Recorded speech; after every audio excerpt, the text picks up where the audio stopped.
Sylvain Thomasso, donc je suis chercheur au CNRS, et j'ai travaillé pendant 1 an et demi au service archéologique du département, donc je suis très content et très honoré de venir ce soir présenter, de revenir au département pour cette occasion. Alors, on m'a demandé, dans le cadre de cette semaine d'archéologie et d'histoire, de parler de la préhistoire dans le Var. Alors c'est évidemment, vous allez le voir, très facile de parler de la préhistoire dans le Var. La préhistoire, c'est très court, ça dure 3 millions d'années. Donc évidemment, brosser comme ça, en moins d'une heure, une image de toute la préhistoire dans le Var, vous vous doutez bien que c'est un exercice périlleux. Par ailleurs, l'autre grosse difficulté, et je vais en partie m'évertuer à vous montrer, c'est que la première chose à savoir sur la préhistoire, c'est qu'on ne sait pas grand-chose. Il faut vraiment avoir cette idée-là en tête. C'est donc une période très longue, 3 millions d'années, sur laquelle on a finalement très peu de vestiges, très peu de données, très peu d'informations. Pourquoi c'est quand même intéressant de venir en parler? Pourquoi c'est intéressant de parler de la préhistoire dans le Var en particulier? Parce que vous vous doutez bien que pendant la préhistoire, le Var, ça n'existe pas. Il n'y a pas, hein, vous voyez bien que nos frontières administratives actuelles, pendant la préhistoire, n'ont pas de réalité. En revanche, le territoire actuel du Var, c'est un territoire qui a des particularités géographiques, qui se situe à un certain endroit sur le continent européen, qui a des particularités écologiques. Et donc c'est un endroit dans lequel on peut étudier la manière dont les sociétés humaines, au cours du temps, au cours de l'histoire, vont s'adapter à ces environnements, vont s'adapter à certaines contraintes, ou au contraire vont profiter de certaines ressources. Et le Var, par ailleurs, et vous allez le voir à plusieurs reprises, c'est une zone de circulation. Pourquoi? Parce qu'on est une des principales voies de passage, la principale voie de passage, entre l'Italie, et derrière l'Italie, les Balkans, le Proche-Orient, et puis l'ouest de l'Europe, toute la partie occidentale du continent. C'est ce qu'on appelle le corridor liguro-provençal, si on veut utiliser des jolis mots, hein, mais le Var, et puis en fait la Provence en général, on est cette voie de passage qui va permettre à plusieurs reprises au cours de la préhistoire, et puis ça continue au cours de l'histoire, aux populations humaines de circuler, aux mouvements de population de passer, aux idées de passer aussi, aux idées de circuler, aux innovations. C'est quelque chose qui va se répéter au cours de la préhistoire.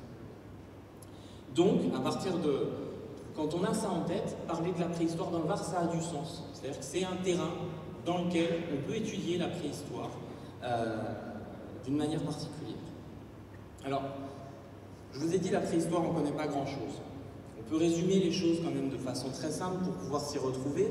En gros, la plus grande partie de la préhistoire, ça commence il y a moins de 3 millions d'années, alors c'est évidemment une date arbitraire, hein, le début de la préhistoire, c'est les premiers outils, en gros, les premiers outils fabriqués. On est avant même les premiers humains, on le sait aujourd'hui, hein, les premiers outils sont inventés par des espèces qui ne sont pas des espèces humaines, et ça dure jusqu'à, il y a en gros 10 000 ans. Selon les régions du monde, les dates ne sont pas les mêmes, c'est plus tard dans certaines régions du monde, plus tôt, en gros 10 000 ans. Ça s'appelle le Paléolithique, c'est toute la période, très simplement, pendant laquelle, sur Terre, toutes les sociétés humaines sont des sociétés de chasseurs-collecteurs. D'accord? Pas d'agriculture, pas d'élevage, on chasse, toute la subsistance est basée sur la chasse, la collecte. Et pour l'essentiel, ces populations sont nomades, elles se déplacent au cours du temps. Il y a environ 10 000 ans, alors encore une fois, la date de 10 000 ans, il faut la prendre... comme ça, c'est à peu près 10 000 ans au Proche-Orient, c'est un peu plus que 10 000 ans en Chine par exemple, c'est un peu moins de 10 000 ans en Afrique ou en Amérique. Dans certaines régions du monde, on voit apparaître des sociétés qu'on va appeler des sociétés agricoles, des sociétés agro-pastorales en général, ce qu'on appelle la néolithisation, l'invention de l'agriculture, l'invention de l'élevage, la sédentarisation des populations. Ça arrive. Ce phénomène-là, on le voit se dérouler dans plusieurs endroits du monde, à peu près à ces dates-là. Ça, c'est les deux grands paquets qu'il faut avoir en tête quand on parle de la préhistoire. À la fin du néolithique, on sort de la préhistoire, on arrive dans ce qu'on appelle du coup l'histoire, avec différentes définitions, hein. Soit c'est les premières écritures, soit c'est les premiers états, ce qui n'est pas très important. Mais vous vous doutez bien que dans ces deux gros paquets, et surtout, vu les durées énormes dont on parle, encore une fois, hein, vous voyez bien, on parle de millions d'années pour le Paléolithique, on parle de dizaines de milliers d'années pour le Néolithique, il se passe plein de choses. Il y a plein de choses qui changent au cours du temps. Tout le rôle de la préhistoire, c'est justement d'aller plus loin et d'essayer de comprendre ce qui se passe au cours de cette très longue histoire qui nous sépare en gros des origines des premières sociétés humaines. Qu'est-ce qui change au cours du temps dans les modes de vie? Qu'est-ce qui change dans les techniques? Les grandes innovations techniques, hein, l'invention du feu, l'invention de tel ou tel outil. Qu'est-ce qui change dans les organisations sociales? Puisque une fois qu'on a dit qu'on parle de chasseurs-collecteurs, on n'a pas dit grand-chose. Les chasseurs-collecteurs, ceux qu'on connaît aujourd'hui, ne sont pas tous organisés de la même manière. On a des sociétés qui peuvent être très différentes les unes des autres. Tout l'intérêt, c'est d'essayer de comprendre ce qui se passe dans ces sociétés-là. Tout ce qui change en termes d'économie, d'évolution, de migration. Et évidemment, tout ça, ça se passe, vous le savez, je pense, dans des grands changements climatiques. Le climat qu'on connaît aujourd'hui, il a à peu près 10 000 ans, justement. Mais avant ces 10 000 ans, on est dans des grands cycles glaciaires, interglaciaires, avec des changements climatiques qui sont énormes. Donc juste pour replacer ensuite, puisque je vais utiliser ces termes, je vais essayer d'aller vite sur ces présentations très générales, pour aller ensuite très vite sur le Var, mais juste pour replacer ces grands thèmes que tout le monde voit de quoi on parle, on divise la préhistoire en grandes parties, d'accord, en grands paquets. Alors le plus long, encore une fois, c'est le plus ancien, vous verrez, c'est souvent comme ça. Plus on s'approche de nous, plus on est précis, puisque plus on a de données, donc on arrive à découper les choses de façon plus précise. Donc tout ce qu'on appelle le paléolithique ancien, toute la préhistoire ancienne, en gros, c'est l'histoire des espèces, des différentes espèces qui nous ont précédés, l'apparition des espèces humaines, les australopithèques et compagnie, l'invention du feu, l'invention des outils, l'invention des armes, et toute cette très longue période, c'est celle qu'on connaît évidemment la plus mal. On connaît quelques fossiles, d'accord? À chaque fois qu'on découvre un fossile, on est obligé de réécrire toute l'histoire, dispersée.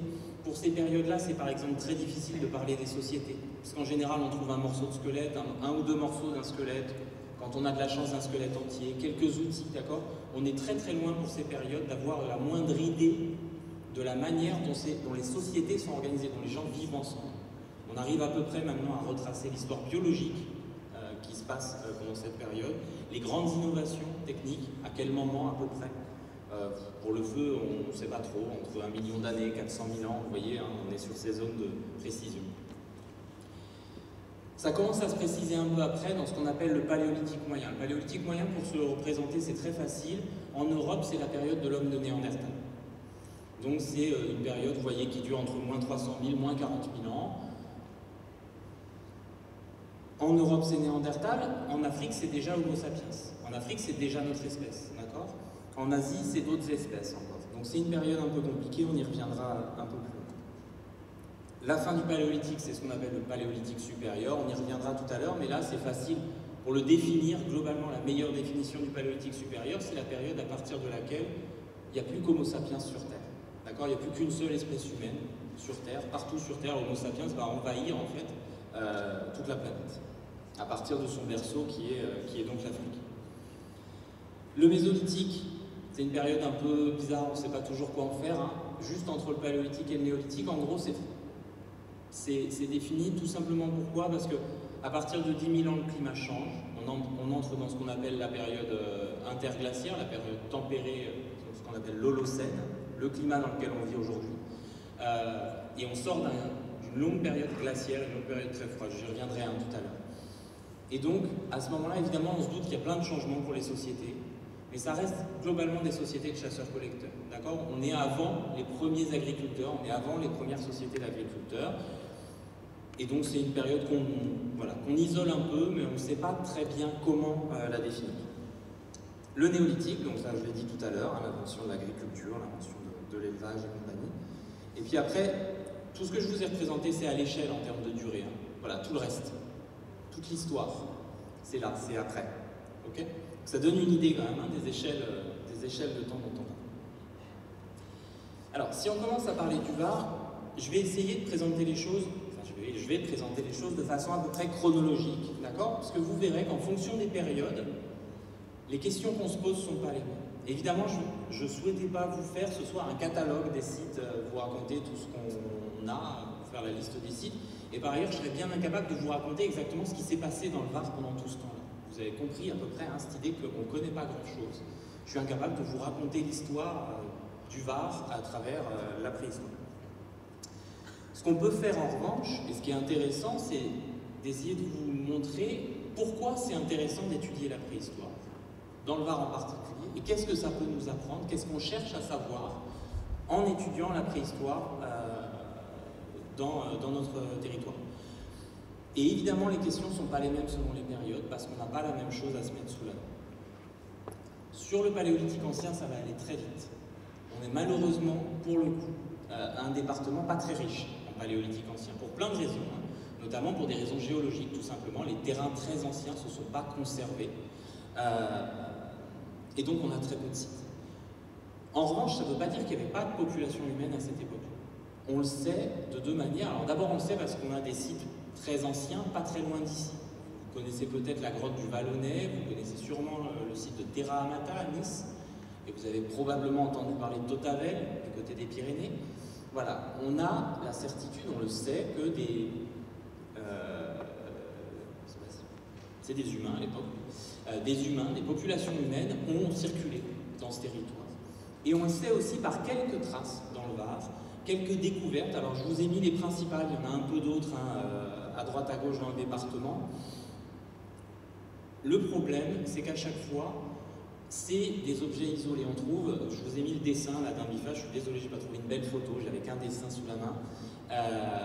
Donc ça, c'est ces bifaces, vous voyez, c'est ces outils en pierre qui sont façonnés des deux côtés pour leur donner une certaine forme, qui ne sont pas toujours des outils, des fois c'est des déchets. Mais ces bifaces sont découverts voilà, au sol, par terre, pendant des travaux, un peu au hasard. C'est-à-dire qu'ils n'ont pas de contexte et on n'est pas capable de les dater. D'accord ? On sait que c'est un biface, par exemple, celui-là. On se doute qu'il est ancien. On imagine qu'il est ancien parce que pas loin, il y a un terrain très ancien avec un sol qui a peut-être plusieurs centaines de milliers d'années. Mais on n'en a pas la certitude. Dans certains cas, on ne pourra jamais en être sûr. On a des objets qui, en réalité, pourraient très bien être beaucoup plus récents. D'accord ? Bon. On sait globalement qu'on a des populations humaines dans le Var dès ces périodes-là, en quelques centaines de milliers d'années, mais on n'a pas grand-chose d'autre à se mettre sous la tête. Juste une illustration de ces populations, puisque à l'époque, on parle d'Homo heidelbergensis, notamment, qui est une des premières populations humaines à venir coloniser l'Europe. Quand on rentre dans le paléolithique moyen, les choses deviennent un petit peu plus consistantes, un peu plus intéressantes. Alors vous avez ici, je vous ai mis quelques sites. Je le referai à chaque fois de vous mettre comme ça quelques sites. Encore une fois, ce n'est pas tous les sites qu'on connaît pour telle ou telle période. C'est souvent les plus importants, les mieux documentés, les plus connus. Donc vous voyez que, voilà, dès le paléolithique moyen, on rentre un peu dans les choses sérieuses. On a des sites un peu partout dans le département. Des sites qui sont très différents les uns des autres. Il y a des sites en grotte, il y a des sites en plein air, d'accord ? On oublie évidemment tout de suite la vieille image d'Épinal des hommes préhistoriques dans leurs cavernes. On a des sites en grotte, on a des occupations dans des cavernes, on a aussi beaucoup d'occupations en plein air. Et plus on fouille, plus on fait de recherche, et notamment plus on fait d'archéologie préventive, les fouilles qu'on fait pendant des travaux, plus on découvre de sites en plein air. Plus on se rend compte qu'en réalité, l'essentiel de la vie des hommes préhistoriques se passait en plein air. Ce qui n'est pas surprenant finalement. Vous voyez tout de suite qu'il y a une petite concentration de sites dans les stérelles. Je ne sais pas si vous remarquez, déjà j'ai deux, vous voyez, je pense ma souris.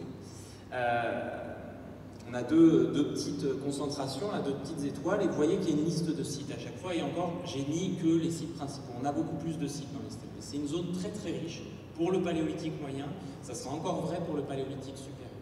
Pourquoi elle est très riche? Probablement pour deux raisons. D'abord parce qu'il y a probablement beaucoup de sites. Parce que c'est une région, vous allez le voir tout de suite après, qui attire en partie les populations préhistoriques en raison de ses ressources. C'est aussi une région très riche parce qu'il y a eu beaucoup de recherches. Et vous le verrez à chaque fois, et en préhistoire c'est encore plus vrai que pour les périodes plus récentes, nos cartes de répartition des sites, c'est souvent beaucoup plus une carte de la répartition des recherches qu'une carte de la réalité préhistorique. Plus on cherche quelque part, plus on trouve de sites. Un bon exemple de ça, c'est que si je vous avais fait cette conférence il y a une dizaine d'années, globalement, toute la partie nord du Var, nord-est du Var serait vide à chaque fois. Il n'y aurait jamais eu aucun site. Parce que tous les sites ont été découverts dans les 10 dernières années parce qu'on s'est intéressé à cette région en particulier. Et vous verrez, exemple inverse, dans la plupart de mes cartes, la zone des morts, par exemple, qui sera généralement vide, Pas du tout parce qu'il n'y a pas de site, mais simplement parce qu'on n'a pas encore fait ce travail d'aller chercher les sites systématiquement. On sait qu'il y a des sites, on sait qu'il y a des collections et des gens qui ont trouvé des silex dans les champs, dans les vignes. On sait qu'il y a des choses, simplement personne n'a jamais fait ce travail d'aller les étudier en détail. Alors le paléolithique moyen, c'est une période, je vous disais, qui est intéressante parce que c'est une période qui questionne notamment la notion d'humanité. C'est-à-dire qu'est-ce que c'est qu'un humain, qu'est-ce que c'est que les humains et qu'est-ce qui nous définit. Pendant toute cette période du paléolithique moyen, il y a sur Terre plusieurs espèces humaines. D'accord? C'est pas du tout le cas aujourd'hui. Aujourd'hui, tout le monde sur Terre, on fait tous partie de la même espèce. On appartient tous à la même espèce. Et ça, c'est pas vrai au paléolithique moyen. Vous avez différentes espèces humaines à différents endroits de la planète. Une grande partie des recherches, une grande partie des débats entre les spécialistes aujourd'hui, c'est de savoir ce qui différencie ces espèces. À quel point elles sont différentes. Est-ce que c'est simplement des différences physiques et que finalement, tous ces gens-là, intellectuellement, fonctionnent exactement de la même manière? Ou est-ce qu'il y a des différences d'ordre, on dit cognitive, le mot compliqué, mais est-ce qu'on réfléchit différemment, est-ce qu'on pense différemment? Vous voyez que vous avez des positions très différentes et les spécialistes ne sont absolument pas d'accord sur ces sujets. Ce qu'on peut dire, c'est que les recherches relativement récentes ont plutôt tendance à montrer qu'en réalité, on pense pareil. Qu'en réalité, on n'est pas très différents les uns des autres. Ces différentes espèces humaines, finalement, font à peu près la même chose. Et une des principales,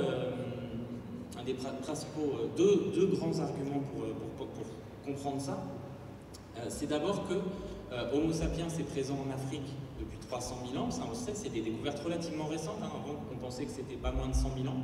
Maintenant, on sait que c'est 300 000 ans. Donc, tout à fait en même temps que Néandertal en Europe. Et il taille à peu près les silex de la même façon. Et il vit à peu près de la même façon que Néandertal. Il fait à peu près la même chose que Néandertal pendant 200 000 ans. Et il y a seulement 70 000 ans, les choses commencent à changer à la fois chez Néandertal et chez Sapiens. Donc on commence à voir qu'en réalité, ces espèces différentes se comportent globalement de la même manière, sous plein d'aspects. Dans le Var, le paléolithique moyen, en revanche, on parle que de Néandertal. Alors je vous ai dit qu'il y avait beaucoup de sites dans les stérelles. Pourquoi? Parce que les stérelles, vous savez, c'est ces rochers rouges, c'est de la lave refroidie, offrent notamment un type de roche en particulier qu'on appelle la rhyolite, qui est une lave qui a refroidi relativement rapidement et qui du coup a un grain assez fin. Tout ça c'est intéressant. Pourquoi? C'est intéressant parce que ça permet de la tailler avec les méthodes préhistoriques, donc de faire des outils avec, tout simplement. C'est une très bonne ressource pour fabriquer des outils. Alors, c'est une très bonne ressource pour fabriquer des outils au paléolithique moyen, selon les méthodes de taille du paléolithique moyen et avec les objectifs, le type d'objets qu'on fabrique au paléolithique moyen, le type d'outils qu'on fait au paléolithique moyen. Vous verrez qu'à partir du paléolithique supérieur, on n'utilisera plus du tout, ou presque plus, la rhyolite. Parce que les méthodes de taille, les objectifs, les outils qu'on cherche à faire nécessitent des matériaux différents. Et donc ça va changer complètement le rapport que les populations humaines vont avoir avec le territoire.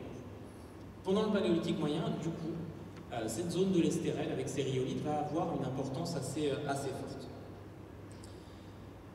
Là vous voyez, donc la rhyolite, vous l'avez dans cette partie-là du département. Vous voyez en rouge, c'est les zones d'affleurement de la rhyolite. Et donc, depuis quelques années, plusieurs personnes ont travaillé, notamment là, ce que je vous présente là, c'est le travail d'un étudiant qui a fait ça à l'époque, qui s'appelle Sébastien Marzin, qui a travaillé spécifiquement sur ces rhyolites et qui est allé échantillonner. Alors, ce que vous voyez en illustration, c'est la carte géologique, c'est-à-dire la carte des grandes formations sédimentaires ou rocheuses, la carte des grandes formations rocheuses affleurantes. Et donc, il a été systématiquement sur les sites où on pouvait trouver de la rhyolite, il a ramassé de la rhyolite, il a analysé ces différentes rhyolites pour les différencier. Pour être capable de différencier une rhyolite qui est ramassée par exemple au Mont Vinaigre, d'une rhyolite qui est ramassée aux Adrets, d'une rhyolite qui est ramassée à Saint-Raphaël, on est capable de différencier sur différents caractères, en général au microscope, ces différentes rhyolites. À partir de ça, il constitue ce qu'on appelle une collection de référence, une lithothèque, qui va nous permettre, quand on va étudier un site archéologique et qu'on va avoir devant nous une centaine d'outils en pierre, de regarder chacun de ces outils ou chacun des déchets de fabrication de ces outils et de savoir où la roche a été ramassée. Ça, c'est particulièrement intéressant puisque quand vous parlez d'archéologie, vous voyez bien qu'on étudie un site, d'accord? Vous avez probablement tous vu au moins une fois un site archéologique, à quoi ça ressemble, c'est un trou dans la terre. Et vous vous doutez bien que ce qu'on va fouiller, c'est qu'un tout petit bout du territoire dans lequel vivent les populations. C'est particulièrement vrai pour des populations nomades qui vont se déplacer au bout du temps. On fouille 70 mètres carrés, par exemple, d'un territoire qui fait des centaines de kilomètres carrés. Donc, l'intérêt de regarder d'où viennent les roches, c'est qu'à partir de ce qu'on trouve sur le site, sur ces quelques mètres carrés, on va pouvoir avoir une image du territoire dans lequel ces populations se déplacent, ou du territoire dans lequel ces populations échangent avec d'autres populations, avec d'autres groupes. D'accord? Donc c'est quelque chose qui va revenir systématiquement en préhistoire, c'est d'aller analyser les matières premières. Alors sur le silex pour la préhistoire ancienne, et puis à partir du néolithique, quand on invente la céramique, on va regarder aussi la matière première de la céramique, pareil, pour avoir une idée des territoires d'échange, des territoires de circulation de nos populations. Ensuite, on va aller sur les sites archéologiques. Alors là, je prends l'exemple du site de Roussillon. Pourquoi ce site-là, le site de Roussillon à Saint-Raphaël? Parce que c'est le seul. Vous voyez, voilà, encore une fois, ce qu'on connaît et ce qu'on ne connaît pas. C'est le seul site paléolithique moyen du Var pour lequel on ait des fouilles. D'accord? Les autres sont connus, on sait qu'il y a des sites. Et personne ne les a fouillés. Ils sont là. Des fois, ils ont été détruits. Des fois, ils ont été pillés. Mais des sites qui ont fait l'objet d'une fouille scientifique de qualité, on en a très peu pour le paléolithique moyen. Quand je dis que c'est le seul, j'exagère un tout petit peu. Mais donc Roussillon est notre principale source d'information. Et vous voyez que ce site de Roussillon, il est situé directement là où on trouve la rhyolite, d'accord, sur les affleurements, ce qui est une des raisons d'installation des populations, hein, d'avoir du matériel pour fabriquer leurs outils à disponibilité. Et le site, il ressemble à ça, en gros. Hein. Vous avez une grande coupe dans le sol, à un endroit, et dans cette coupe, on trouve des outils qui tombent de la coupe. Donc, un chercheur, en l'occurrence Pierre-Jean Texier, qui est quelqu'un qui a beaucoup travaillé dans le Var dans les années 70-80 notamment, qui a fait énormément de recherches sur le paléolithique moyen, a fait des fouilles. Donc, il est allé fouiller cette fois-ci à plat, c'est ce que vous voyez vous en groupe, il l'a fouillé à plat pour essayer de récolter du matériel. Qu'est-ce qu'il a trouvé? Il a trouvé ça. Ça ressemble globalement à un caillou, on est d'accord. Pour tout le monde, c'est un caillou. Pour un homme préhistorique, c'est un déchet. Et pour un archéologue, c'est un trésor. Ce que vous voyez là, c'est ce qu'on appelle un nucléus. C'est-à-dire, c'est ce qui reste d'un bloc de pierre quand on a fini de tailler des éclats, d'extraire des éclats pour en fabriquer des outils. Donc, d'accord, ce que vous voyez devant vous, c'est pas un outil, ça n'a jamais servi comme outil. C'est un déchet de la fabrication des outils. Pourquoi c'est très intéressant, ce type de déchet? Parce qu'en regardant les traces d'enlèvement, lorsque vous voyez le dessin sur le côté, vous voyez, on a dessiné comme ça les arêtes, les nervures, les bords, et vous voyez des surfaces comme ça qui sont un peu ondulées. Chacune de ces formes-là, c'est des éclats qui ont été enlevés sur le bloc au fur et à mesure de la taille. Je ne sais pas si vous avez déjà vu quelqu'un tailler, tape dessus globalement, et on enlève des éclats les uns après les autres. Ce qui est intéressant, c'est qu'en étudiant tous ces négatifs d'éclats, on peut reconstituer dans quel ordre ils ont été faits. On est capable de dire par exemple, alors c'est la logique en partie, c'est quand un éclat recoupe un autre, il est forcément plus récent. C'est aussi simple que ça, et puis après il y a des indices un petit peu plus discrets. Mais par exemple, vous voyez que cet éclat-là, celui que vous voyez avec les grandes hachures, il est recoupé par celui-là qui est donc plus récent. Et ça, on le fait systématiquement sur nos objets, on va reconstituer successivement la succession des enlèvements, ce qui nous permet de reconstituer les gestes des tailleurs. D'accord, on est 300 000 ans plus tard, on va reconstituer une séquence de gestes que quelqu'un a fait il y a 300 000 ans, qui a duré quelques minutes, quelques heures, et on est capable de la reconstituer geste à geste. On retourne le bloc, on fait ça. On est capable de savoir aussi avec quel outil on a tapé. Est-ce qu'on a tapé avec un percuteur en pierre? Est-ce qu'on a tapé avec un percuteur en bois? Et ça, ce travail-là, il est très intéressant parce qu'il nous permet à la fois de reconstituer les objectifs, qu'est-ce qu'on cherche à fabriquer comme outil, et les savoir-faire, c'est-à-dire quelle solution on va trouver pour fabriquer l'outil dont on a besoin. Et en étudiant ces objets, on peut reconstituer toutes ces choses-là. Et ce qui est intéressant, c'est qu'évidemment sur les sites, vous voyez ici un autre nucléus, mais c'est un autre nucléus qui fait appel à des savoir-faire qui sont différents. Vous le voyez, sans même savoir étudier un silex, vous voyez qu'il n'a pas la même forme. Que les enlèvements, par exemple, si je reviens un tout petit peu en arrière, vous voyez que celui-là, on a cette espèce d'enlèvement au milieu qui est plus grand que les autres, qui est à peu près pointu, qui est à peu près régulier. Bon, pour ceux qui connaissent, ça s'appelle un nucléus levallois, c'est une technique très célèbre du paléolithique moyen, pour fabriquer en gros des outils à peu près normés des grands éclats. Et là, vous voyez que vous ne l'avez pas, cet enlèvement pas comme les autres au milieu. Vous voyez que vous n'avez que des enlèvements qui partent comme ça dans tous les sens, enfin tous vers le centre, mais depuis toutes les directions, c'est ce qu'on appelle discoïde en l'occurrence. Et vous voyez que ça produit des éclats qui n'ont pas la même forme. On ne fait pas les mêmes outils et on ne les fait pas de la même manière. Ça pose une grande question. C'est, si on les trouve sur le même site, est-ce que ça veut dire qu'on a des populations qui ont différentes méthodes et différents objectifs? Pourquoi pas? Ça n'a rien de choquant, hein. Nous-mêmes, on peut fabriquer la même chose de différentes manières, on a différents savoir-faire, en fonction des personnes, en fonction des habitudes, en fonction de ce qu'on a besoin de faire aussi. Mais ça peut aussi vouloir dire autre chose, et ça, évidemment, en préhistoire, c'est souvent le problème, c'est que vous pouvez aussi avoir plusieurs occupations au même endroit, qui se succèdent, peut-être sur 100 000 ans, par des groupes un peu différents, mais qui se ressemblent quand même un peu, et que nous, on n'arrive plus à différencier aujourd'hui. D'accord? Donc on aura toujours cette limite en préhistoire, cette difficulté. Alors vous verrez, je vous présenterai un site tout à l'heure qui est particulièrement important, parce qu'il permet justement de ne pas tomber dans ce piège-là. Mais là, par exemple, sur le site de Roussillon, on sera toujours à se poser cette question. Est-ce qu'on a des groupes qui viennent à différents moments avec des façons de faire différentes, ou est-ce qu'on a en fait un groupe qui fait de différentes manières? Autre chose intéressante sur ce site, c'est que on trouve, ce que je vous ai montré avant, c'était des éléments en rhyolite, hein. Puis là c'est encore de la rhyolite, simplement c'est pas la même rhyolite, vous voyez qu'elle n'a pas la même couleur. C'est en fait des rhyolites qui viennent de différents endroits dans les stérelles. Et ça nous permet de voir que nos populations néandertales, quand elles s'installent à Roussillon en l'occurrence, elles ne sont pas collées à leur site. Elles exploitent un territoire beaucoup plus large qui fait plusieurs kilomètres. Elles vont exploiter, au cours de leur déplacement, alors probablement faire autre chose, hein, chasser, récolter des végétaux pour la nourriture, mais aussi récolter des matières premières pour la fabrication des outils et les transporter avec eux. Et ça, le fait d'avoir ces différents matériaux nous permet de le reconstituer. Et la rhyolite, elle va circuler dans les stérelles, et ce qui est intéressant pour nous, c'est qu'elle va circuler au-delà des stérelles. Là, vous avez une carte, alors vous voyez le Var est ici, hein, vous avez le site de Roussillon. Et puis ici, vous avez une série de sites. Donc ça, c'est Barral, c'est à Mandelieu. Ici, on est à Tourette-sur-Loup. Oui, c'est ça. Ici, c'est Nice, hein, c'est le site du Lazaret.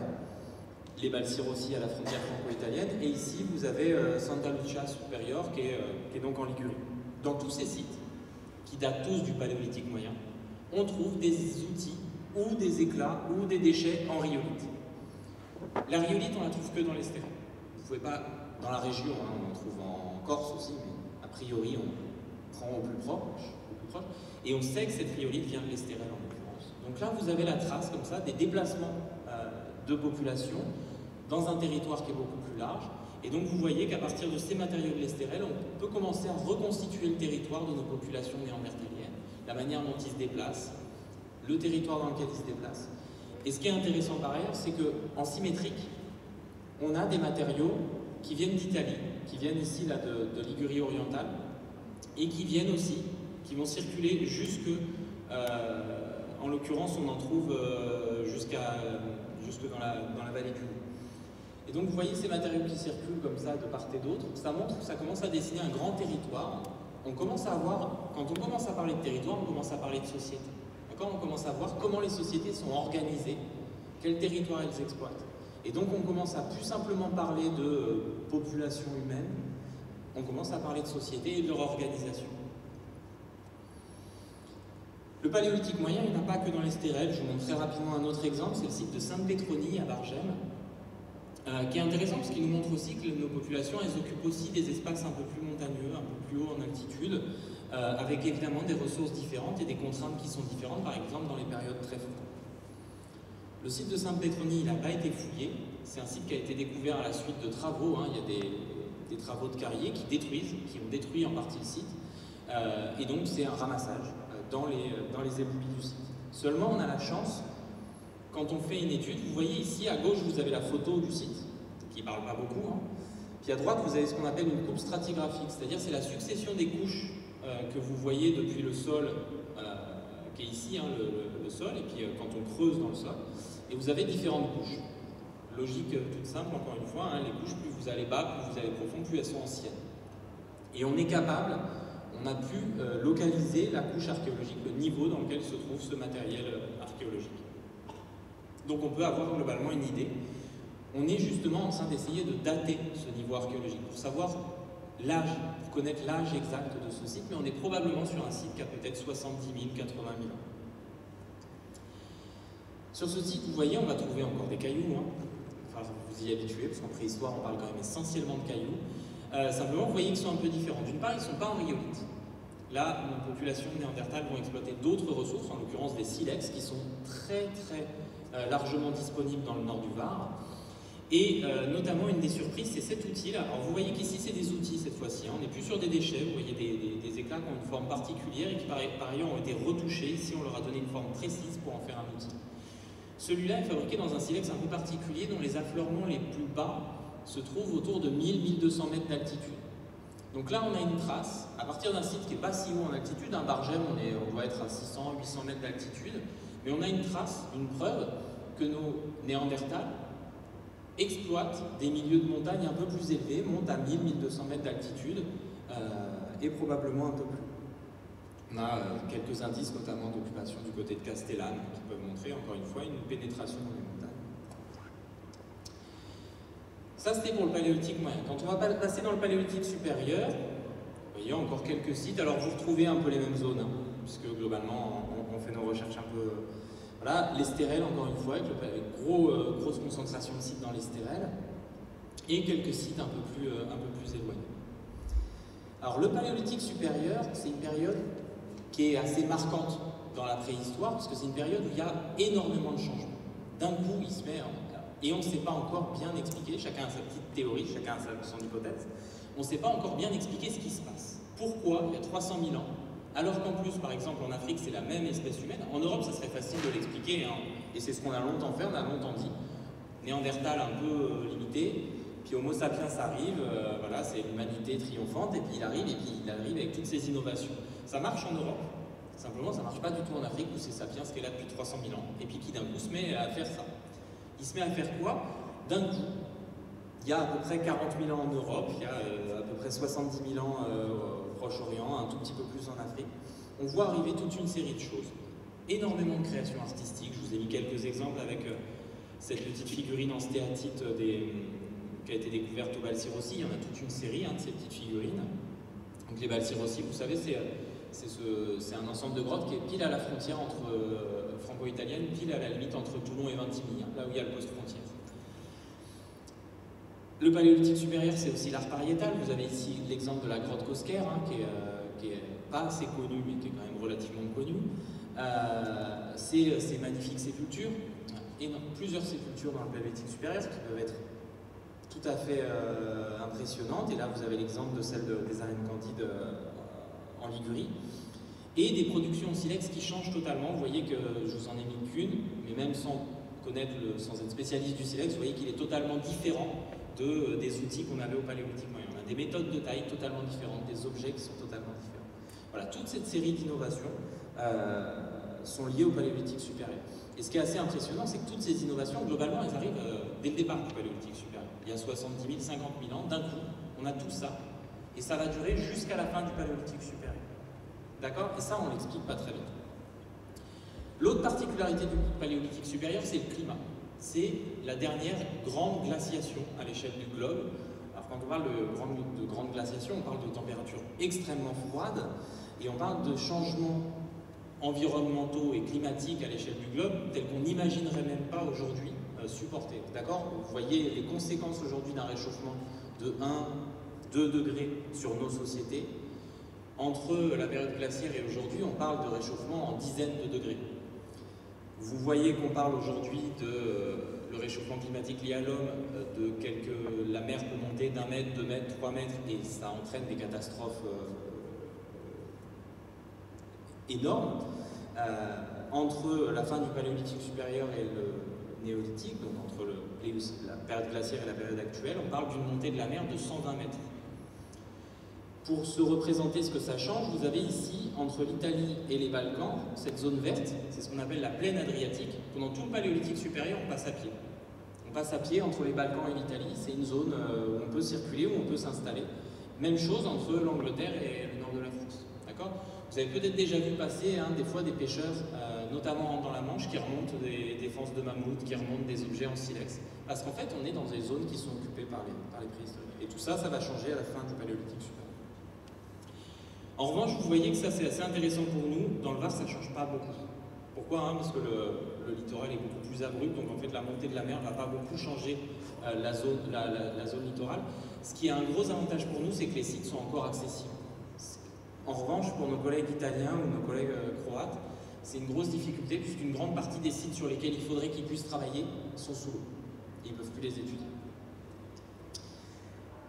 Autre grande particularité du Paléolithique supérieur, c'est qu'on va voir apparaître des réseaux socio-économiques, des réseaux sociaux d'une ampleur qu'on ne connaissait pas jusque-là. On va commencer à parler en centaines, voire en milliers de kilomètres.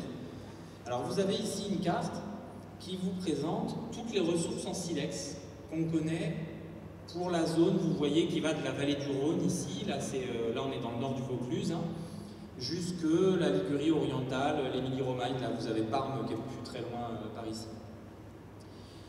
Toutes ces petites formations colorées, c'est des zones où on trouve du silex, où on trouve des roches qui peuvent être utilisées pour la fabrication des outils au cours du Paléolithique et du Néolithique.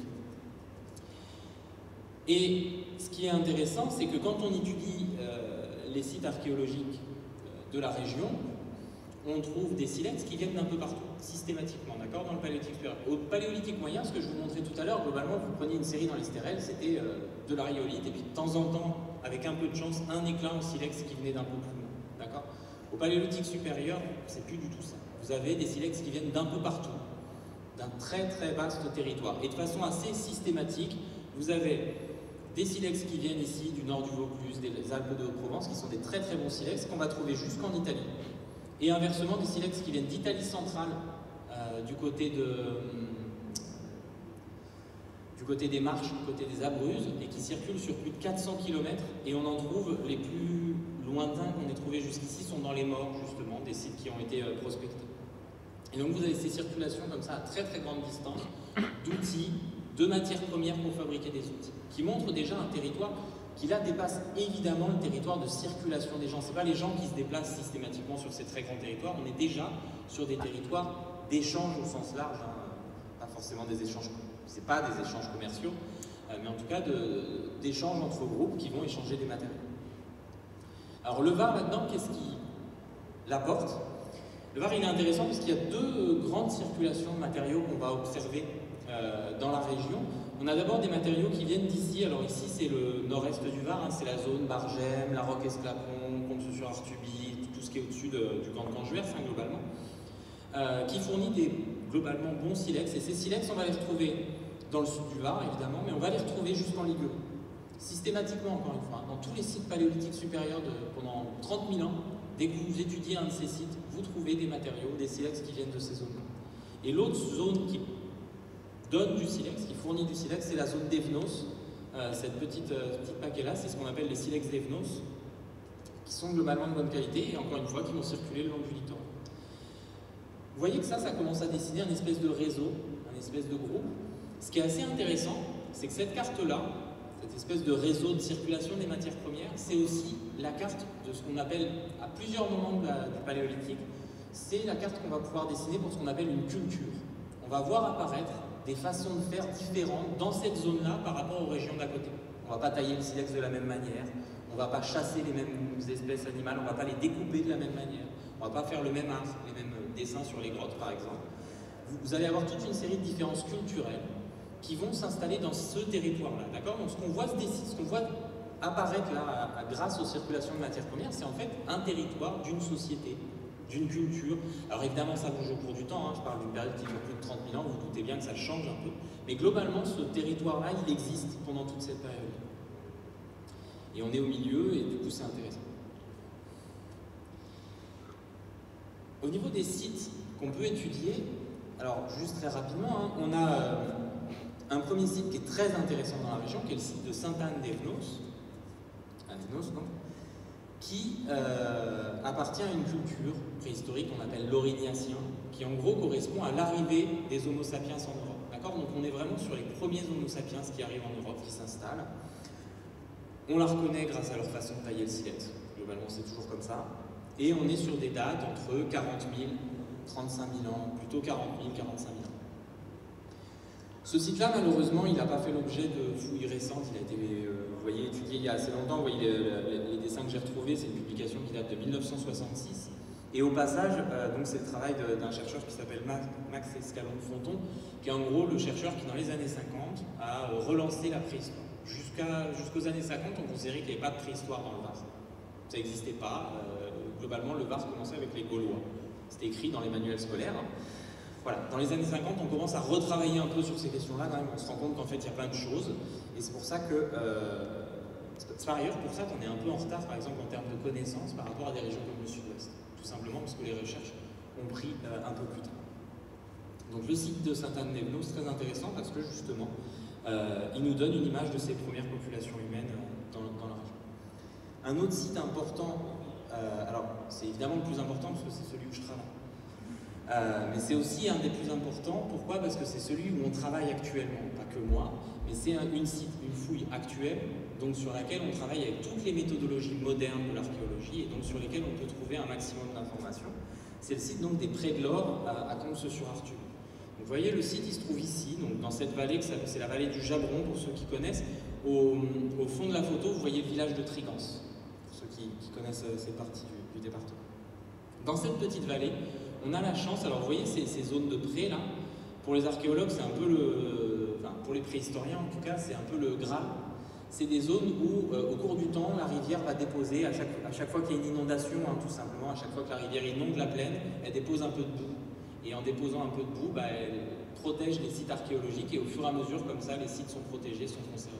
Donc pour nous, c'est un terrain de jeu magnifique, puisque en creusant, on sait qu'on a des chances de trouver des choses. Et c'est exactement pour ça qu'on y a été à l'époque. On avait une plaine, on n'avait aucune raison de penser qu'il y avait eu de la préhistoire, on n'avait pas d'indice au sol. On se disait, là, si on creuse, il y a des chances qu'il y ait de la préhistoire. Alors ce site, pourquoi je vous en parle? Donc là, vous avez une image de la fouille, encore une fois, hein, vous voyez les changements d'échelle, hein, c'est pas toujours facile, hein, on parle de territoire, on parle de société sur des centaines de kilomètres. Là, le site des Prés de l'Or, on fouille depuis 10 ans. Et on a fouillé 70 mètres carrés sur 1 mètre de profondeur. D'accord? Donc ça vous donne une idée des échelles auxquelles on travaille. Pourquoi il est intéressant ce site? Pour plusieurs raisons. Mais la principale raison, c'est son état de conservation. Vous voyez qu'on parle de périodes qui sont très anciennes. En général, les choses ont bougé au cours du temps, ça a été perturbé, la plupart des matériaux ont été détruits. Dans le cas des Prés de l'Or, on a la chance d'avoir un site qui en fait a été fossilisé par des inondations à répétition, hein, puisqu'en fait on a des occupations très régulières pendant plusieurs dizaines de milliers d'années. Et régulièrement, il y a une occupation humaine, une inondation par là-dessus, puis ça ne bouge plus. On a la chance de retrouver des niveaux archéologiques qui n'ont pas bougé depuis 25 000 ans, depuis 40 000 ans. Ça, c'est relativement rare en préhistoire. Là, vous avez une image devant vous, c'est une photo de la fouille, hein, vue du dessus, ça fait 9 mètres carrés, vous voyez. Une photo qui date d'il y a quelques années. Et vous voyez qu'on a des objets comme ça disposés au sol. Un site archéologique en préhistoire, ça ressemble à ça.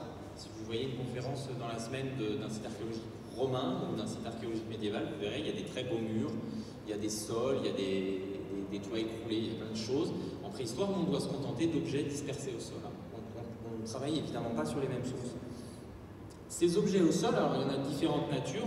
Vous avez des outils en silex, évidemment, encore une fois, hein. Mais on a de la chance. Auprès de l'or, on peut se mettre un peu autre chose sous la dent. On a de la faune, très abîmée, mais de la faune, ça c'est une mandibule de cerf en l'occurrence. Donc ça, la faune qu'on va retrouver sur un site, elle est bien parce qu'elle nous donne une indication à la fois sur ce que les humains chassent à cette époque, éventuellement sur la manière dont ils chassent et sur la manière dont ils découpent les proies, parce que ça va changer au cours du temps, il y a différentes façons de découper la viande. Et ça nous donne aussi une idée du climat, évidemment. Si vous trouvez du mammouth, c'est probablement pas le même climat que si vous trouvez du cheval. En l'occurrence, ce qui est assez original, intéressant dans la région, et donc qu'on documente assez bien auprès de l'or, c'est que malgré le fait qu'on est en pleine période glaciaire, d'accord, là, à cette époque-là, il y a des mammouths dans le Massif central, vous avez des rennes partout en France,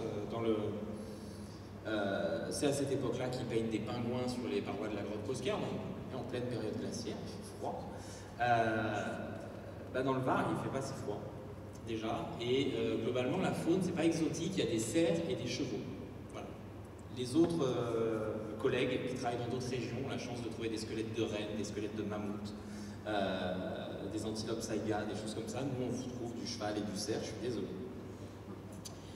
Autre chose qu'on va retrouver, puis on va y revenir un peu plus tard, c'est ça, là, c'est ces taches rouges. Ça, c'est du colorant, hein, tout simplement. Donc, dans le cas des prés de l'or, vous voyez qu'on ne peut pas en dire grand-chose. On verra un peu plus loin qu'on peut des fois dire un peu plus sur ces colorants.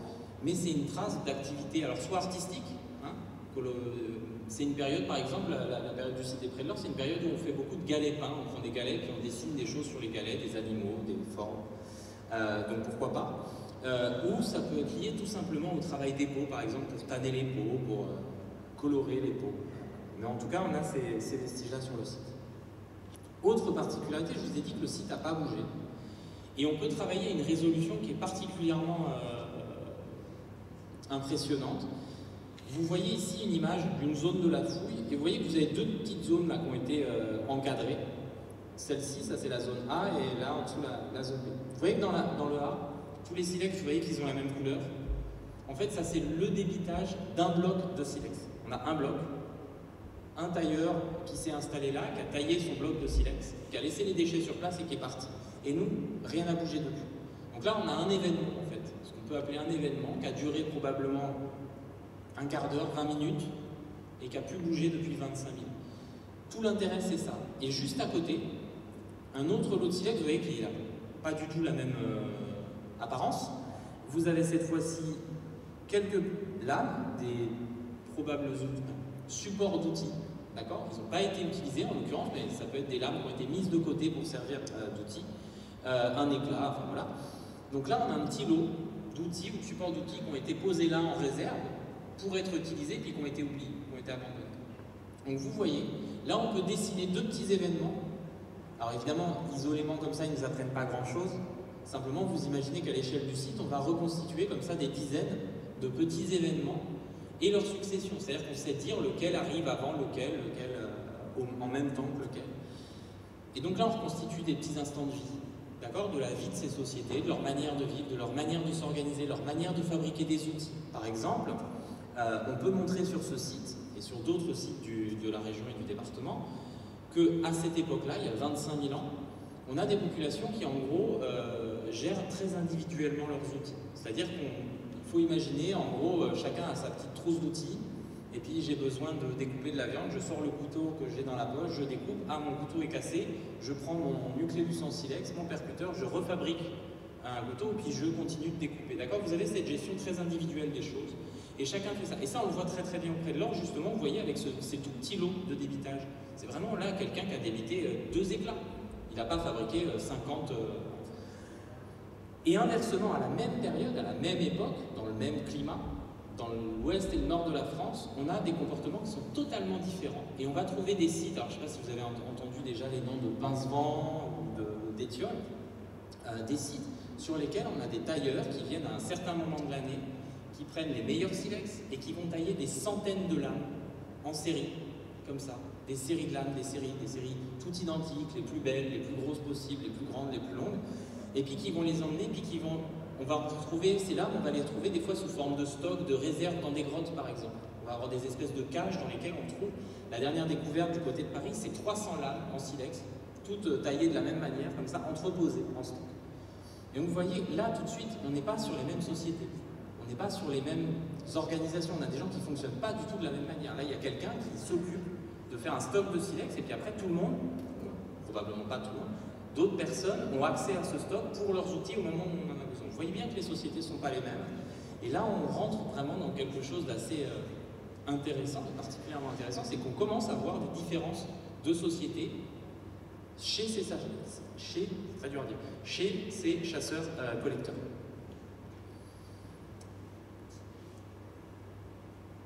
Autre exemple, très rapidement, de ça, encore une histoire d'événement. Vous avez ici, alors ça c'est une carte qu'on fait nous à la fin des fouilles. Chaque carré ça fait 1 mètre carré, 1 mètre de côté, et puis chaque point bleu c'est un silex. D'accord? Donc vous voyez à peu près la répartition du matériel pour une couche, pour un moment donné de l'histoire du site. Et vous voyez qu'il y a une espèce de grosse concentration à un endroit, il y en a beaucoup plus qu'ailleurs. Donc ça c'est ça. C'est une espèce de petite fosse, de petit trou, dans lequel vous avez à peu près 300, 400 déchets de taille. C'est que des déchets, il n'y a aucun outil là-dedans. Que des déchets de taille qui viennent de quelques blocs, 3, 4, 5 blocs différents. Et ce qui est assez intéressant, c'est quand les étudiants en détail, vous voyez, on s'est amusé à les étudier un par un, à les repositionner, on a pu montrer que tout était à l'envers. Alors quand je dis que tout est à l'envers, ça veut dire quoi? Ça veut dire que vous imaginez quelqu'un qui taille un silex, il va prendre un bloc, il va taper, il va enlever des premiers gros éclats, et puis au bout d'un moment, il va commencer à fabriquer des outils, il va les enlever, des éclats qu'il va transformer en outils, il va les enlever, il va les emporter, puis à la fin, il va rester le nucléus que je vous ai montré tout à l'heure, donc le reste du bloc, le trognon, à la fin. Donc vous imaginez qu'en toute logique, si je retrouve le tas du tailleur, je dois trouver les premiers déchets en dessous, puis au fur et à mesure des déchets un peu plus fins, et puis tout en haut, poser dessus le nucléus qu'on a abandonné à la toute fin. Dans ce cas-là, tout est à l'envers. Le nucléus est en bas, et puis les premiers déchets sont au-dessus. Qu'est-ce que ça nous a permis de reconstituer? Ça nous a permis de proposer ce type de geste. C'est-à-dire quelqu'un qui taille ailleurs, sur le site, ou peut-être juste à côté, hein, mais sur une peau par exemple, et qui vient rejeter dans cette petite fosse ses déchets. Ça paraît encore une fois anecdotique. D'accord? C'est un événement comme ça. Mais pourquoi c'est intéressant? Parce qu'en fait, ça nous montre, par exemple, que sur ce site, on n'a pas des gens qui s'installent, qui taillent rapidement et puis qui s'en vont. On a des gens qui sont installés là, qui vont tailler du silex et qui vont gérer leur espace, ils vont mettre les déchets à un certain endroit, ils vont les repousser, ils vont les installer, d'accord? Vous avez un espace qui est installé, qui est organisé, vous êtes sur un campement, vous n'êtes pas sur des gens qui arrivent et puis qui repartent 5 minutes plus tard. Alors évidemment, je suis obligé d'en parler. Sur ce site, il y a aussi une autre découverte particulièrement intéressante qui est celle-là. Normalement, quand je montre la photo, personne ne trouve ça intéressant. Vous voyez cette espèce de truc informe, et puis autour, des petits éclats en silex. En réalité, ça, c'est des petits fragments d'os, de l'os de cerf en l'occurrence, et puis tous ces petits éclats sur le côté, c'est des armatures en silex, c'est des petits silex taillés, des petites pointes de projectiles en l'occurrence. Alors, je ne vous refais pas toute l'histoire, évidemment, mais ce qu'on a pu reconstituer, c'est que cet objet que vous venez de voir à l'état décomposé après 25 000 ans, au départ, c'est ça. Au départ, c'est ça, c'est quoi? C'est une arme de chasse, c'est un projectile de chasse, avec, vous voyez, une grande pointe en os, et dessus, collées des petites barbelures en silex qui sont collées dessus. Ce type d'arme, on sait, parce qu'on en a découvert des traces un peu partout, on sait que c'est très récurrent dans le paléolithique supérieur. Ça fait partie de cette espèce de paquet que je vous ai montré au début de tout ce qui arrive avec le paléolithique supérieur, ce qu'on appelle des armes composites. Simplement, on n'en avait jamais découvert d'aussi anciennes et aussi bien conservées. On savait qu'elles existaient globalement. On avait une idée que ça devait exister. On en avait des plus récentes, qui ne sont pas tout à fait comme celle-là. Et là, tout le côté exceptionnel de cette découverte, c'est d'en avoir une concrètement sous les yeux, avec sa forme exacte, d'avoir pu la reconstituer exactement. On sait exactement à quoi elle pouvait ressembler. Voilà, on sait exactement à quoi elle pouvait ressembler. Donc ça nous donne une information particulièrement riche. Par ailleurs, encore une fois, je reviens dessus, elle est tout à fait différente en termes de forme, d'aspect, et notamment cette idée de faire des petites barbelures comme ça, vous voyez, qui retiennent, on imagine que ça peut retenir l'arme à l'intérieur de l'animal, que ça en fait une arme particulièrement dangereuse. Elle est tout à fait différente des modèles qu'on va retrouver, par exemple, il y a 20 000 ans dans le nord de la France, où elles sont construites sur un mode un peu différent. Et ça, c'est vrai que je ne l'ai pas dit, mais en fait, c'est assez systématique. Pendant tout le paléolithique, il faut admettre qu'on est en Italie ici, hein, globalement. Tout ce qu'on a ici, ça ressemble beaucoup à ce qu'on trouve en Italie. Et la frontière, globalement, c'est le Rhône, pour faire les choses simples. Après, les choses sont très différentes. Autre richesse du département pour le paléolithique supérieur, est particulièrement méconnue, absolument pas connue, je pense. Même parmi les spécialistes, peu de gens connaissent ces découvertes-là. Donc c'est du côté de Saint-Raphaël, dans les sites des Rénaudes et des Gâchettes. On a tout un ensemble de parures paléolithiques. Donc, encore une fois, hein, ça c'est classique dans le paléolithique supérieur d'avoir de la parure. On ne la retrouve pas toujours. Alors cette parure, ça ressemble à quoi? Vous avez d'abord ça. Donc ça, c'est des coquillages marins percés, hein, tout simplement. Donc, soit des coquillages qu'on trouve encore aujourd'hui hein, sur le littoral, si vous allez... alors, dans le Var, c'est vrai, hein, mais je vous assure que dans les Alpes-Maritimes, ça fait longtemps qu'ils n'en trouvent plus, les pauvres. Mais dans le Var, on a encore la chance d'en trouver. Donc ça, vous les trouvez encore à l'état vivant aujourd'hui sur les côtes. Celui-là, en revanche, ce dental, alors le dental, on en trouve encore aujourd'hui sur les côtes, mais de cette taille-là et de ce type-là, là, on est sur une espèce fossile qui est ramassée pas sur la côte, mais dans des gisements fossiles. Donc vous voyez qu'on a déjà, encore une fois, comme pour le silex, des ramassages à différents endroits et des objets qui circulent. Les parures en silex comme ça, en silex méditerranéen, Les parures en coquillage méditerranéen notamment, on les connaît un peu partout en France, on les connaît sur plusieurs centaines, et on parle en milliers de kilomètres pour la diffusion, jusqu'à la côte atlantique. Jusqu'à la côte atlantique, on va retrouver des coquillages comme ça, des perles fabriquées en coquillages qui viennent de la Méditerranée. On est sur des réseaux, encore une fois, de relations très très larges. Et là, il y a une jeune chercheuse, en l'occurrence du CEPAM, à Nice, qui a travaillé sur ces coquillages de Saint-Raphaël et qui a pu montrer, en l'occurrence, en étudiant les traces, vous voyez, ça c'est la perforation qui a été aménagée dans la coquille, en étudiant précisément les traces, vous voyez l'espèce de petit côté un peu brillant ici, qui est en fait la trace qui se forme au fur et à mesure, au cours du temps, avec le frottement de la corde, tout simplement. En étudiant précisément ces traces sur les outils, on peut reconstituer la manière dont ces coquillages étaient portés. Et s'ils ont été portés, parce qu'on a inversement, on a des exemples des fois de coquillages qui n'ont absolument aucune trace, quand on les trouve dans des sépultures par exemple, qui peuvent donner l'idée d'une parure qui est fabriquée pour le défunt et qui n'a jamais été portée du vivant du défunt. On a des exemples comme ça dans le paléolithique supérieur. Inversement, ici on a des traces très marquées et assez précises qui ont permis de reconstituer ce type d'attache, vous voyez, deux coquillages accrochés les uns aux autres comme ça, qui frottent du coup l'un contre l'autre, d'où le fait qu'on peut le reconstituer. Et qui sont comme ça le long de la corde. Et sur le même site, on trouve, donc là on était sur des coquillages, on trouve aussi des perles en stéatite cette fois-ci. Alors, on a des accidents de fabrication, ce que vous voyez là, c'est des perles. Vous voyez qu'il y a un début de perforation ici, un début de perforation ici. C'est des perles qui étaient en cours de fabrication et qui ont cassé au moment de la fabrication, et qui ont été abandonnées. Encore une fois, alors c'est un peu moins joli à mettre dans une vitrine de musée, évidemment, quand c'est cassé, mais pour l'archéologue, c'est particulièrement intéressant parce que ça montre que les objets ont été fabriqués sur place. On transporte rarement les déchets, d'accord, hein, on transporte la parure une fois qu'elle est terminée, on ne transportera pas les déchets. Et donc là, vous avez une marque du fait que sur ces sites-là en particulier, on a travaillé la stéatite pour fabriquer. Le problème, c'est que la stéatite, elle ne vient pas du tout de l'Estérel, elle vient d'Italie. Donc là, vous avez des matières premières qui sont récupérées d'une manière ou d'une autre, par échange ou en se déplaçant en Italie, qui sont amenées jusque dans l'Estérel et qui, une fois arrivés, sont transformés en perles. Donc d'abord, vous voyez encore une fois des pratiques qui sont pas celles qu'on aura plus tard. Au néolithique, par exemple, on va plutôt transporter des objets finis qui sont fabriqués par des artisans au niveau des matières premières. Là où il y a les matières premières. Et ensuite, on va transformer. Vous voyez que les sociétés ne sont pas les mêmes. Là, vous avez des perles qui sont terminées, donc deux qui sont encore à peu près entières, vous voyez, hein, qui sont quasiment entières, quasiment pas abîmées. Il y a des petites cassures dessus qui justifient pas forcément leur abandon. Après, elles ont été abandonnées si on les a retrouvées sur le site, mais on ne sait pas pourquoi. Et vous en avez une autre ici qui est un peu plus abîmée. Et on a cet objet mystère. Si un jour quelqu'un trouve ce que c'est, bravo. C'est de la stéatite et vous voyez, c'est des grandes rainures qui sont aménagées, puis des espèces de creux. Alors cet objet, je vous en ai représenté qu'un, mais on en a trois. Mais les trois qu'on a, ils sont dans l'Estérel. Un à Rossivo, un aux Gâchettes, un au Reynaud et un sur l'abri Florestan, qui est un autre abri de l'Estérel. Trois objets à peu près identiques, avec encore une fois ces rainures et ces trous, et trois objets qui sont finis. On sait qu'ils sont finis parce qu'ils sont polis.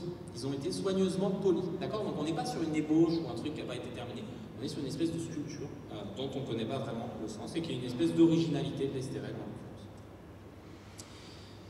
On va passer au néolithique donc. Là on change de monde. Pardon. Vous voyez ce que je viens de dire? On passe au mésolithique d'abord. On fait une petite pause au mésolithique. Ça va aller très vite parce que vous voyez qu'on ne connaît pas grand chose sur le mésolithique dans le Var. Période un peu creuse pour nous. Deux sites. D'accord, il y a évidemment deux, trois autres découvertes, deux, trois autres sites, hein, il y a un peu plus de choses, mais deux sites à peu près documentés, vous en avez que deux.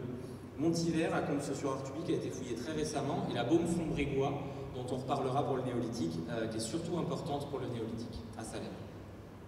La baume de Montivert, vous avez un exemple ici, hein, c'est un abri sous roche, comme il y en a beaucoup. Ce qui est intéressant dans ce site, c'est deux choses. Je vous ai dit, hein, le mésolithique, changement climatique, mais toujours population de chasseurs-collecteurs. Et c'est exactement ce qu'on voit à Montivert. Toujours population de chasseurs-collecteurs qui continuent à tailler le silex à peu près pareil. Et vous voyez, je vous ai mis un exemple de la parure qui a été découverte à Montivert. Il y en a toute une série de ces petites perles. C'est exactement les mêmes qu'au paléolithique supérieur. Elles n'ont pas beaucoup changé. Un petit peu. Elles n'ont pas beaucoup changé. Elles sont portées à peu près de la même manière, fabriquées à peu près de la même manière. En revanche, ce qui change, c'est l'alimentation. Le climat change. les ressources changent, et donc par exemple à Montivert, ce qu'on a, c'est un site où les gens ont consommé des noisettes en quantité inimaginable. On a des kilos et des kilos de restes de noisettes sur ce site. Voilà, c'est un des exemples des changements. Et par ailleurs, la faune chassée est plus du tout la même. Vous allez avoir du chevreuil, de la marmotte, des petits herbivores qu'on n'avait pas dans les sites plus anciens.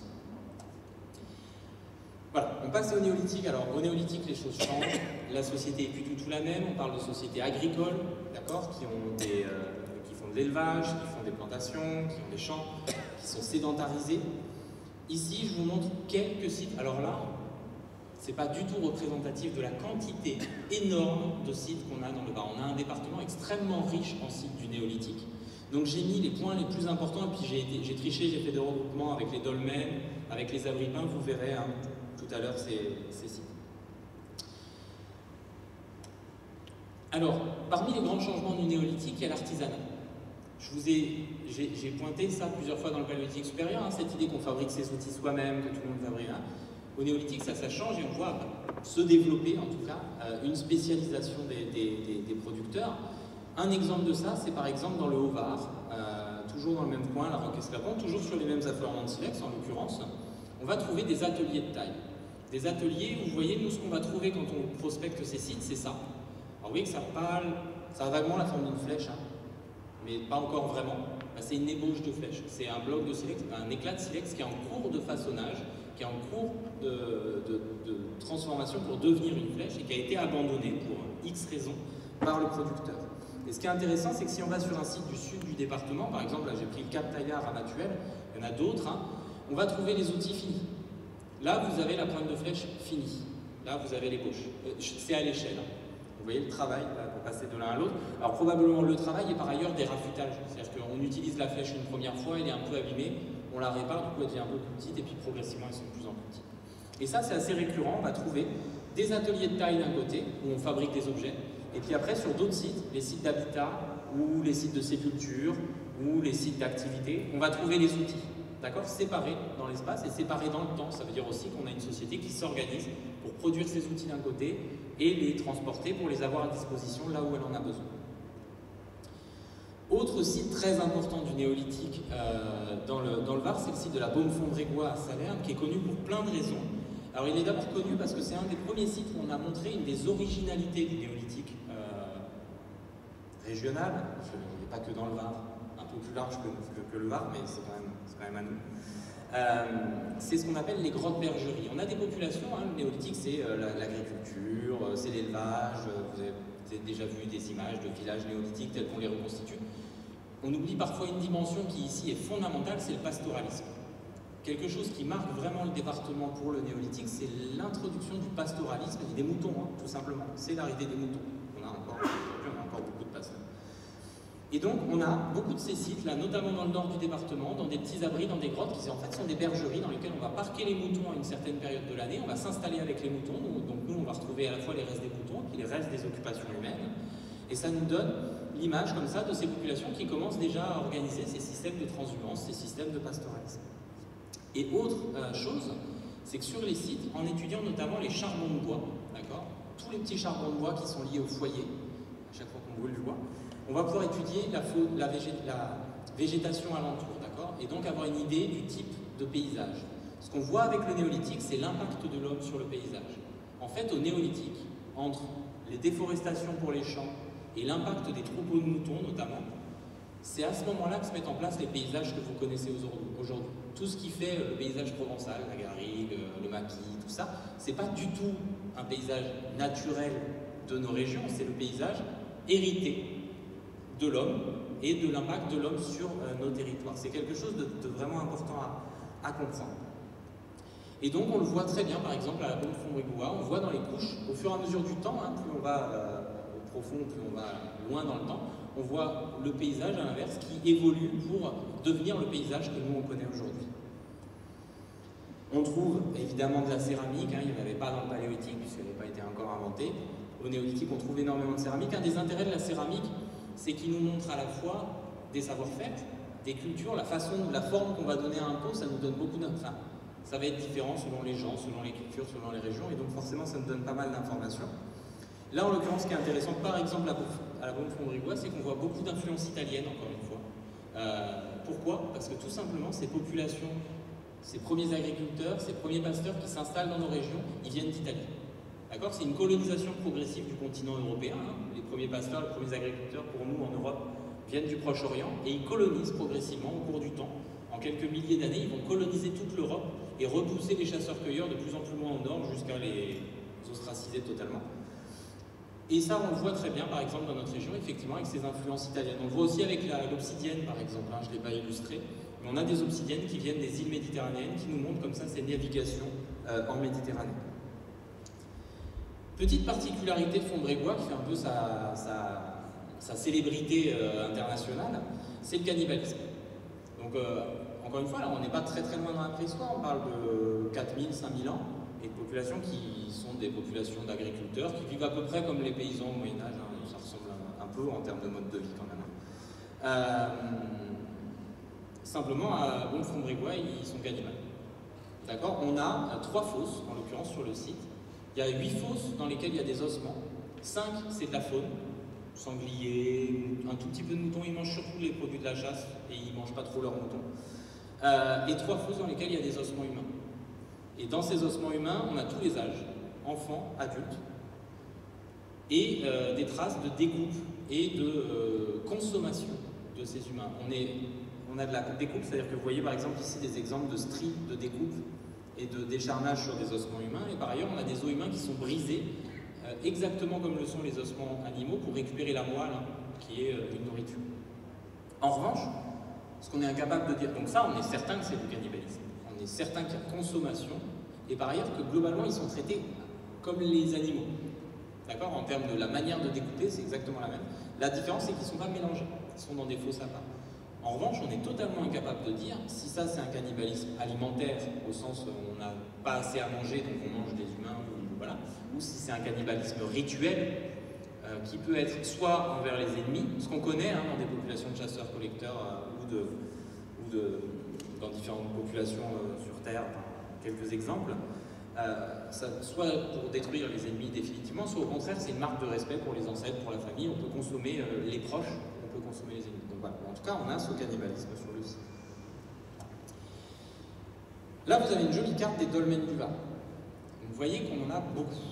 On est un des départements les plus riches, on l'oublie, hein, les dolmens c'est la Bretagne normalement.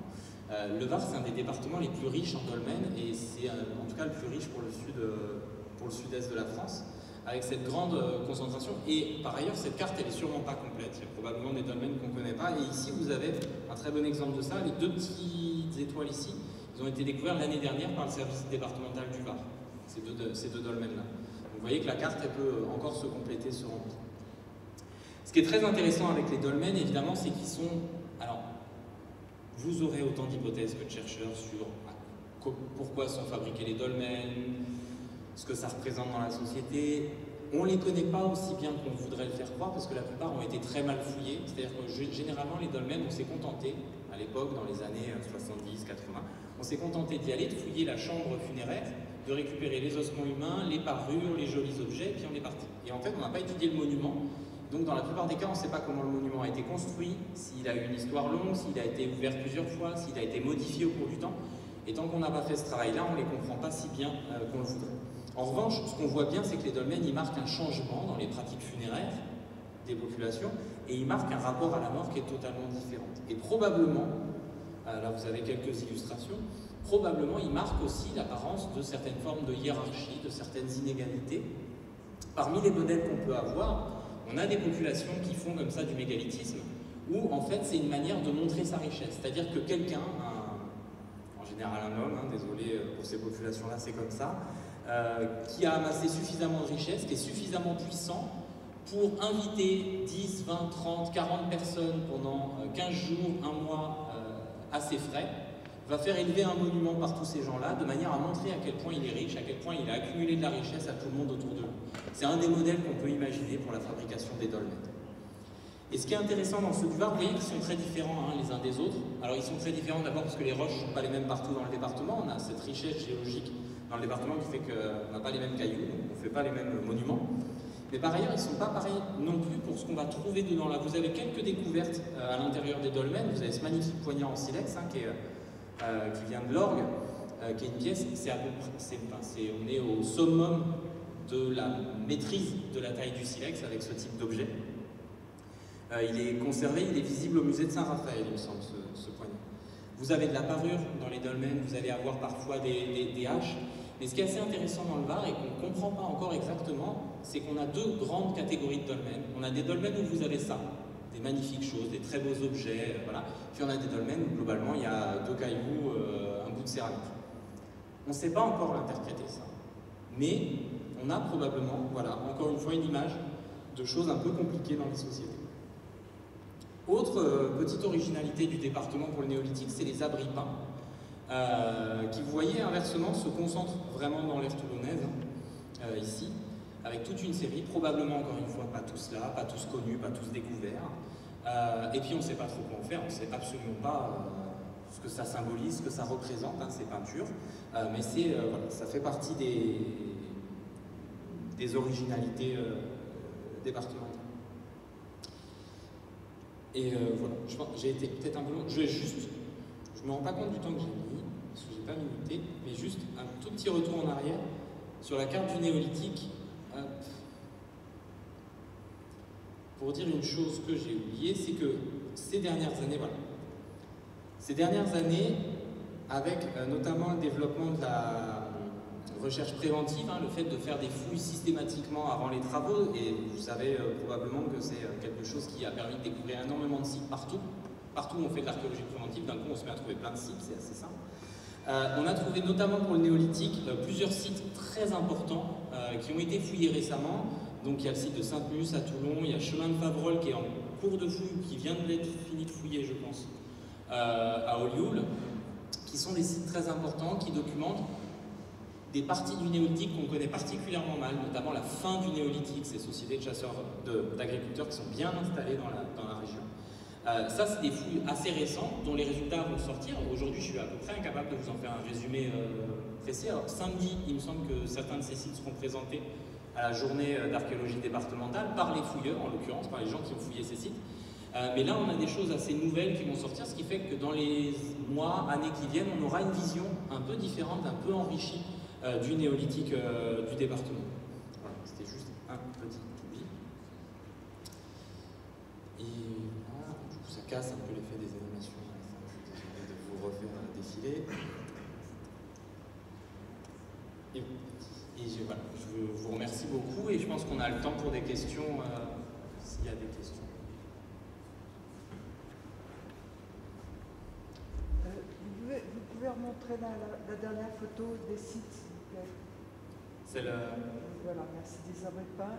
Et qu'est-ce qu'on a trouvé comme dessin Vous avez quelques illustrations de ces dessins, c'est ce qu'on appelle de l'art schématique.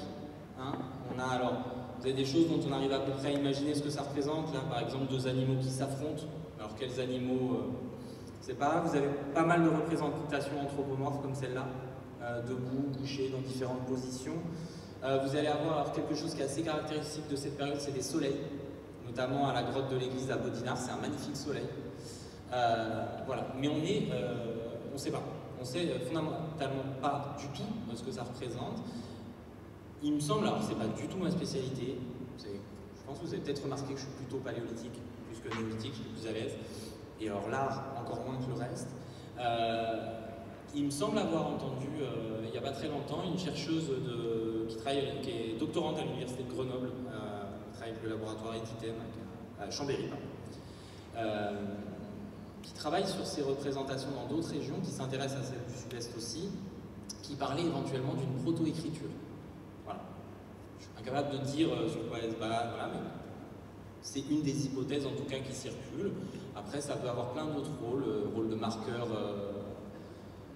topographique, de repère, ça peut avoir un rôle aussi de marqueur de propriété, c'est-à-dire on marque pour montrer. Enfin, on est assez désigné. Ces abris en fait ont été inventoriés, notamment par un chercheur qui s'appelle Philippe Hameau, étudiés en partie, mais pas tant étudiés que ça, et pas tant intégrés surtout aux études qui sont faites plus généralement sur l'art schématique de cette période. ils sont pas assez connus et assez reconnus pour avoir été intégrés, donc on n'a pas grand-chose à en dire en fait au-delà de qu'ils sont là. On ne peut pas rapprocher de ce qu'on a déjà trouvé ailleurs, de l'art pariétal. Alors, on peut le rapprocher, alors pas de l'art pariétal paléolithique, qui est extrêmement différent. En revanche, on peut le comparer par exemple aux gravures qu'on va voir dans la Vallée des Merveilles, si vous connaissez du côté de Tende. On peut le rapprocher de choses qu'on a en Espagne à peu près à la même période aussi. On a d'autres régions où on trouve comme ça ce type de représentation. Est-ce que l'âge du bronze est sorti du champ du préhistorien ou est-ce que vous l'avez volontairement laissé de côté? Alors, je l'ai volontairement laissé de côté.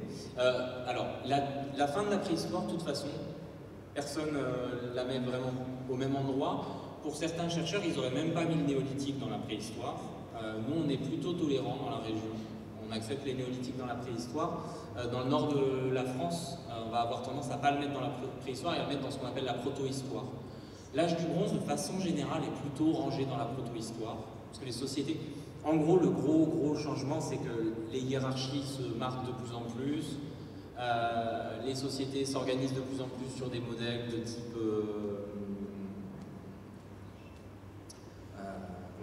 avec des artisans, avec des spécialisations, avec des hiérarchies très marquées, des premières villes dans certaines régions.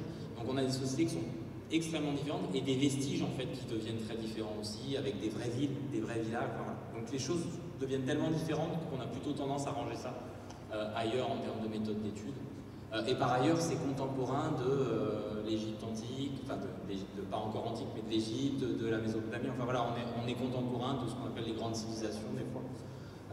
Donc un monde qui est vraiment différent de celui-là. Donc la notion de préhistoire, c'est commence à l'apparition de l'homme. Alors, comment on peut appeler avant ce qui se passait?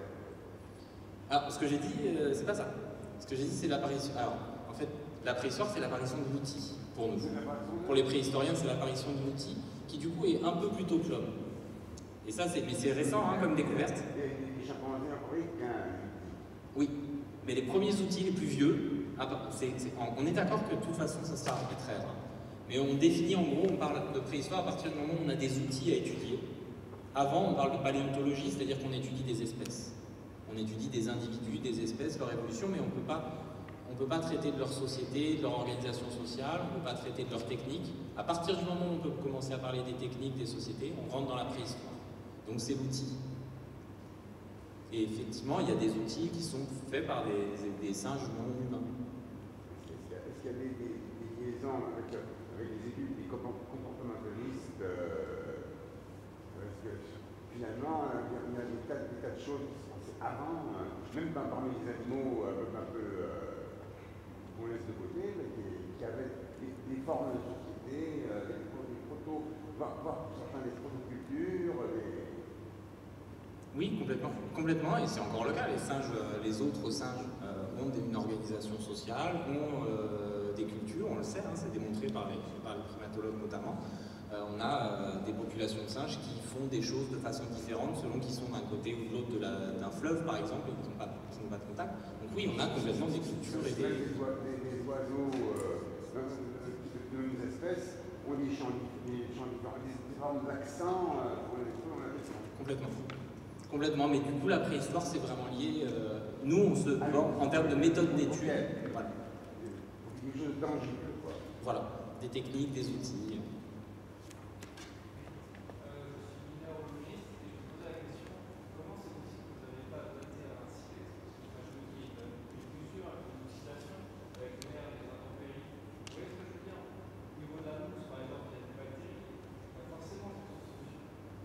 Alors, on peut pas, non, on ne peut pas dater un silex tout simplement parce que justement, alors effectivement, on travaille. Alors, réponse en deux parties.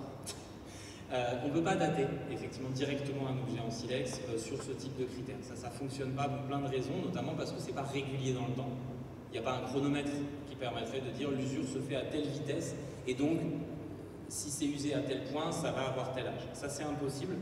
On peut avoir, et puis il y a des exemples très marquants, on peut avoir des sites très récents En gros, le silex, si on prend le cas le plus simple, parce qu'en plus on parle de roches qui sont très différentes. Quand on dit silex, nous les archéologues, les préhistoriens, en fait on met plein de cailloux différents là-dedans. Ça fait hurler un géologue plus rigoureux. Si on prend le silex au sens strict, vraiment le silex, c'est une roche qui est poreuse, dans laquelle l'eau va circuler. Et donc en fait ça peut s'altérer extrêmement vite s'il y a de l'eau. Donc un site très récent dans lequel il y a eu de l'eau, les silex peuvent être totalement détruits. On a des sites des fois du néolithique où les silex, quand on les sort des sites, on les touche, il n'y a plus qu'une coquille et dedans c'est de la poudre, on le touche, il part en fumée. Et inversement, il y a des sites très anciens. On travaille par exemple au CEPAM sur un site, un des plus anciens sites d'Europe, qui a 500 000 ans, qui est du côté dans les Abruzzes en Italie, Valle Giumentina. Sur ce site, on a des silex qui ont 500 000 ans, qui sont d'une fraîcheur, ils ont été taillés hier. Voilà, donc ça on ne peut pas les dater là-dessus. Donc pour dater, on doit se baser sur d'autres éléments. On va se battre jusqu'à il y a 50 000 ans, on utilise essentiellement le radiocarbone, qui permet de dater à partir des charbons de bois, à partir du carbone en général, sur des méthodes que je ne vais pas expliquer maintenant, qui sont des méthodes de désintégration radioactive. En gros, c'est un très bon chronomètre jusqu'à il y a 50 000 ans. Et au-delà de 50 000 ans, on utilise encore la radioactivité, mais sur d'autres matériaux, sur d'autres minéraux, l'uranium, strontium, potassium, argon, enfin voilà, différents trucs de radioactivité qui permettent de dater à des plus longues échéances. On utilise aussi ce qu'on appelle la thermoluminescence. Par exemple, je parlais tout à l'heure du site de Sainte-Pétronille. On va essayer de dater le site de Sainte-Pétronille. On s'attend à une date à 70 000, 80 000 ans. Impossible de faire du radiocarbone. C'est trop vieux pour le radiocarbone. On a fait de l'OSL, c'est-à-dire de la thermoluminescence. On mesure la vibration des quartz qui, en gros, diminue à partir du moment où il ne voit plus le soleil. Dès que le quartz arrête de voir le soleil, il arrête de vibrer. Il vibre de moins en moins. Et donc, on peut mesurer ça. Mais le silex directement, c'est indatable. À tel point, d'ailleurs, un exemple de ça, et qui est rigolo, hein, c'est que si vous allez dans la plupart des grands musées européens, vous avez des magnifiques bifaces. Allez, la majorité, je ne donne pas un pourcentage pour ne pas dire une ânerie, la majorité de ces bifaces sont des faux qui ont été fabriqués à l'époque par les ouvriers qui étaient payés pour aller les chercher dans les carrières. Hein, parce qu'à l'époque, l'archéologie, c'était on envoyait des ouvriers. Ouais. C'est un peu différent, mais là, en fait, on envoyait des ouvriers, puis on les payait aux bifaces. On les payait au bel objet. Donc, évidemment, il y en a qui ont très rapidement trouvé, la combine, qui ont fabriqué eux-mêmes les bifaces, qui les ont vieillis artificiellement, qui les ont ramenés, qui se sont fait payer. Résultat, on a dans les musées des magnifiques bifaces taillées au 19e siècle. Et on est incapable de les différencier aujourd'hui. On ne pourra jamais dire qu'ils ont été taillés. Le site de Terra Amata, remonte à combien de temps? Alors, Terra Amata, je ne connais pas très bien Terra Amata, mais on parle en centaines de milliers d'années. Et il y a plusieurs périodes d'occupation à Terra Amata. Oui, parce qu'on pouvait des restes de foyer. C'est ça. Mais on est au-delà de 300 000 ans. On est avant le paléolithique. C'est avant Néandertal, Terra Amata. Vous parliez d'une fouille à Sainte-Mus, il n'y avait pas encore les recherches publiées. Juste savoir où est-ce que c'était à Sainte-Mus, exactement. Alors ça, je peux peut-être demander l'aide d'un ami. Sébastien sur les fouilles de Sainte-Mus, que je ne connais pas très bien. Voir. Les fouilles de Sainte-Mus, c'est une fouille récente préventive, donc ça a été dans le cadre de travaux. Vraiment, je sais pas. Un ancien marché D'accord. aux légumes. Voilà. Je sais pas, vraiment, je sais pas. Il y a toujours un délai entre le moment où on fait les fouilles et le moment où c'est connu d'abord par la communauté scientifique. C'est-à-dire que moi je sais que les fouilles ont été faites. J'ai appelé cet après-midi la personne qui a fouillé qui m'a dit globalement voilà ce qu'on a trouvé. Pour l'instant tout n'est pas publié, puis après il y a un délai pour que ça soit publié, puis après il y aura un délai un tout petit peu plus long encore pour que ça arrive vers le grand public de façon compréhensible. Il y a toujours ces délais-là dans la recherche. Une question concernant l'arbre que vous avez montré tout à l'heure.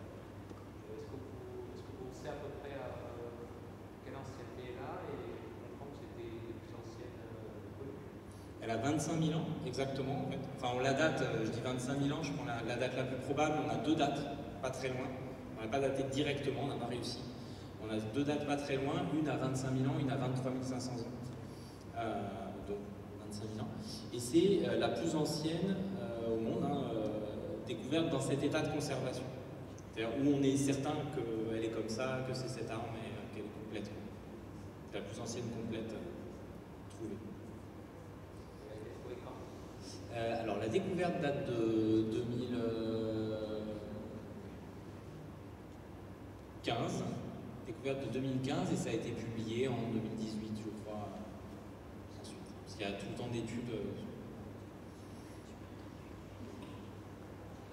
Alors évidemment, l'objet que j'ai montré, le dessin que j'ai montré, il n'existe pas en vrai. Ça, c'est la reconstitution à la fin de l'analyse. L'objet de départ, c'est la photo que j'ai montrée sur le terrain. Après, il y a des reconstitutions qui ont été faites à plusieurs reprises là, pour des expositions. Notamment, il y avait eu une exposition à Draguignan où on avait montré une reconstitution de cette arme. Voilà. Et au niveau des sépultures, on retrouve toujours les mêmes choses dans les sépultures? Est-ce qu'on retrouve toujours, par exemple, des bijoux, une arme, c'est toujours la même chose ou c'est très différent?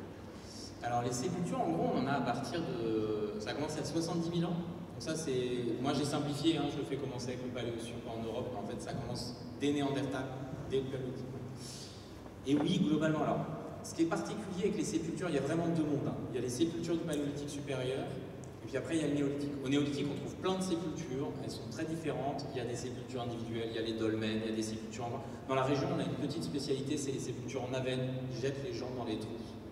Et puis on les retrouve là, au fond du trou, 8000 ans plus tard. C'est une petite spécialité régionale. Mais ça, c'est néolithique. Au paléolithique supérieur, effectivement, c'est assez étonnant. On a exclusivement des sépultures, alors individuelles ou collectives ou multiples, on dit, 1, 2 ou 3 personnes qui sont inhumées en même temps. On n'a pas de sépulture collective type dolmen où on enterre plein de gens. Et généralement, ils sont assez bien parés, avec des coquillages, avec des outils en silex, avec des objets. Donc j'ai montré la photo de la grotte du Prin.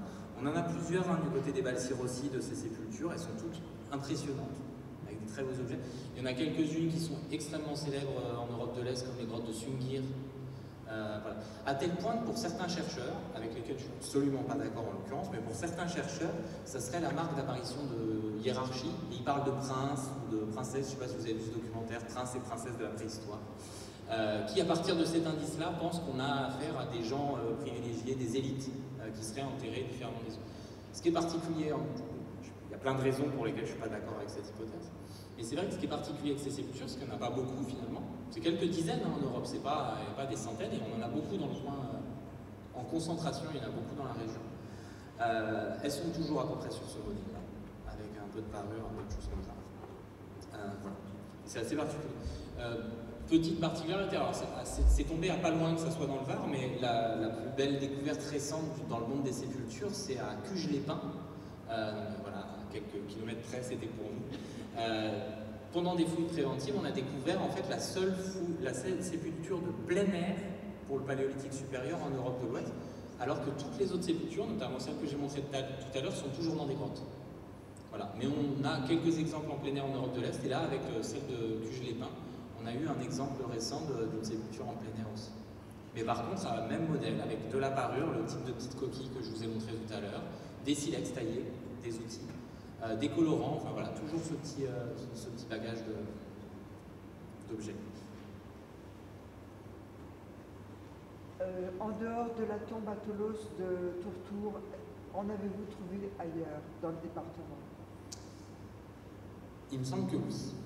Oui, il me semble que oui. C'est vrai que là, j'ai accès sur les dolmens, pour simplifier, mais on a aussi des coffres, plusieurs coffres un peu partout dans le département. À quel endroit? À quel endroit? Ah, je suis incapable de vous faire la liste. Vous vous souvenez de la liste de tous les dolmens? Il y en a toute une petite série. Il y en a toute une petite série à plusieurs endroits du département. C'est assez réparti. Alors, je suis incapable là de vous faire de mémoire la liste. Il existe une publication qui s'appelle Dolmen et mégalithes du Var, je pense. Si vous voulez, après, je peux vous retrouver la référence. Qui liste tous les monuments dans tout le département. Il n'y a que celui de Tourtour qui est décrit. Il n'y a que celui de Tourtour qui est décrit. Il n'y a que celui dedans? C'est tout. D'accord. À voir alors. Il faudrait regarder parce que depuis il y a eu... c'est possible, alors peut-être que je viens de vous dire une bêtise. Sinon il y a eu un travail de master mais qui n'est pas publié, qui n'est pas public, qui a été fait un peu plus récemment. Il faudrait que je regarde dedans pour vérifier, si vous voulez. aller sur. Nous vous invitons à partager le verre de l'amitié et puis peut-être poursuivre ces échanges de manière peut-être plus informelle autour du verre de l'amitié si vous souhaitez. Merci beaucoup.